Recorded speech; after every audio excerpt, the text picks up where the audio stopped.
ರಾಜ್ಯ ರಾಜಕೀಯದಲ್ಲಿ ಮಹತ್ವದ ಬೆಳವಣಿಗೆಯಾಗಿದೆ. ಮುಖ್ಯಮಂತ್ರಿಯಾಗಿ ಡಿಕೆ ಶಿವಕುಮಾರ್ ಪದಗ್ರಹಣವನ್ನು ಮಾಡಿದ್ದಾರೆ. ಇದಕ್ಕೆ ಸಂಬಂಧಪಟ್ಟಂತೆ ಹಲವು ನಾಯಕರು ಮಾತಾಡಿದ್ದಾರೆ. ಬನ್ನಿ ಕೇಳೋಣ. Okay, that's way of life. ಆದರೂ ಖುಷಿ ಇರಬೇಕು, ಆಗಲಿದ್ರು ಖುಷಿ ಇರಬೇಕು. That's way of life. ಇಲ್ಲ ಸರ್, ನೀವು ಕೂಡ ತುಂಬಾ ಆಕ್ಟಿವ್ ಆಗಿ ಇಲಾಖೆಯಲ್ಲಿ ಫೇರ್ ನಾಫ್, ದಟ್ಸ್ ಓಕೆ. ಎಲ್ಲರೂ ಆಕ್ಟಿವ್ ಕೆಲಸ ಮಾಡಿದ್ದಾರೆ. If they feel that I should come in the second list, I am hopeful I should come in the second list. KPCC ಅಧ್ಯಕ್ಷ ಸ್ಥಾನಕ್ಕೆ ನಿಮ್ಮ ಹೆಸರು ಕೂಡ ಇತ್ತು ಸರ್. ಭಾಳ ಖುಷಿಯಾಗಿದೆ ನನಗೆ. ಆ ಲೆವೆಲ್ಗೆ ನನ್ನ ಹೆಸರು ಬಂದಿದೆ ಅಂತಕ್ಕಂಥದ್ದು ಖುಷಿ ಇದೆ. ಮತ್ತೆ ನಾನು ಸೆಕೆಂಡ್ ಲಿಸ್ಟ್ ಅಲ್ಲಿ ಆರ್ ಯು ಟ್ರೈಯಿಂಗ್ ಸರ್? ನೀವೇನಾದ್ರೂ ಪ್ರಯತ್ನ, ಯಾಕಂದ್ರೆ ಪ್ರಯತ್ನ ಪಡಬೇಕಾಗಿರೋಂಥದ್ದು ಟ್ರೈ ಮಾಡ್ತಾನೆ ಇರ್ತಾರೆ ಎಲ್ಲರೂ, ಪ್ರತಿಯೊಬ್ಬರು ಟ್ರೈ ಮಾಡ್ತಾರೆ. I am one among them. I am hopeful I should get through in the second list. ನೋಡೋಣ ಏನಾಗುತ್ತೆ. ಸರ್, ಧಾರವಾಡಿಗೆ ಆದ್ಯತೆ ಕೊಡಬೇಕಾಗಿತ್ತು ಫಸ್ಟ್ ಲಿಸ್ಟ್ ಅಲ್ಲಿ ಅಂತ ಸೋಷಿಯಲ್ ಮೀಡಿಯಾದಲ್ಲೆಲ್ಲ ನಡೀತದೆ. That's okay, that's all part of life. ಇಲ್ಲಿ ಬಂದಿರೋದೇ ನಾವು there so many people in the world have got different of opportunity. ನಾವು ಇಲ್ಲಿ ಬಂದಿದ್ದೇ ಲಕ್ ಅನ್ಕೋಬೇಕು. I should be happy where I am. Thank you so much.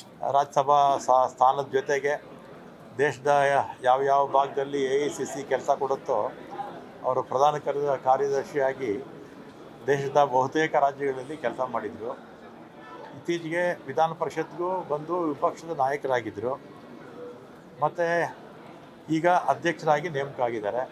ಅವರು ನೇರ ನಡೆ ಮತ್ತು ನಿಷ್ಠುರವಾದಿ, ಪಕ್ಷದ ಸಂಘಟನೆಗೆ ಹೆಚ್ಚು ಒತ್ತು ಮೊದಲಿಂದಲೂ ಕೊಟ್ಕೊಂಡ್ಬರ್ತಾ ಇದ್ದಾರೆ, ಈಗಲೂ ಕೊಡ್ತಾರೆ, ಮುಂದಕ್ಕೂ ಕೊಡ್ತಾರೆ.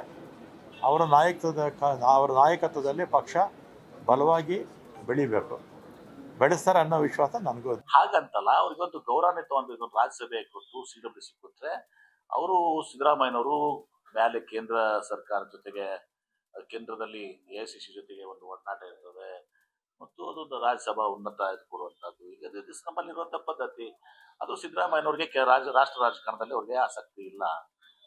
ಹೀಗಾಗಿ ಅವರು ರಾಜ್ಯದಲ್ಲೇ ಇರಬೇಕು ಅಂತೇಳಿ 2 ವರ್ಷ ಅವಧಿ ಇದೆ, ಇಲ್ಲೇ ಇರ್ತೀನಿ ನಾನು ಅಂತ ಹೇಳಿದ್ರು.